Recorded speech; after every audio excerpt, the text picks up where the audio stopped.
Joy கிறிசல்டாவுக்கு கிடைத்த முதல் வெற்றி அதிர்ச்சியில் முதல் மனைவி ஸ்ருதி. மாதம்பட்டி ரங்கராஜன் ஜாய் கிறிசல்டா விவகாரம் நாளுக்கு நாள் ட்விஸ்ட் அண்ட் டர்ன்ஸோட பேச்சு பொருளாவே இருக்கு. தனக்கு பிறந்த மகனுடைய போட்டோவை போட்டு ஒவ்வொரு நிகழ்வுக்கும் மாதம்பட்டி ரங்கராஜனை டிஎன்ஏ டெஸ்டுக்கு வாங்க வாங்கன்னு அறைகூவல் விடுத்துட்டே இருக்காங்க ஜாய். இந்த பக்கம் கணவர் மாதம்பட்டி ரங்கராஜுக்கு துணையா நிற்பேன்னு அறிக்கை விடுறாங்க முதல் மனைவி ஸ்ருதி. இதுக்கிடையில ஜாய் கிறிசல்டாவோட அவதூறு வீடியோக்களால தனக்கு பிசினஸ் பாதிக்கப்பட்டதாகவும் தனக்கு 12 கோடி ரூபாய் கேட்டரிங் ஆர்டர்கள் கேன்சல் ஆனதாகவும் அவங்க இனிமே அப்படி அவதூறு பரப்ப கூடாதுன்னு அவங்க மேல 12 கோடி ரூபாய் இழப்பீடு கேட்டு வழக்கு தொடர்ந்தாரு மாதம்பட்டி ரங்கராஜ்.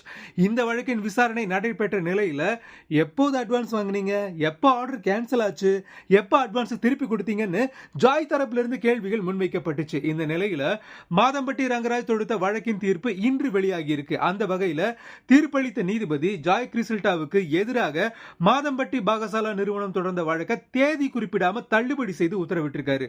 இது ஜாய் கிறிசல்டாவுக்கு கிடைச்ச முதல் வெற்றின்னு கமெண்ட் பண்றாங்க பெண்கள் அமைப்பினர்.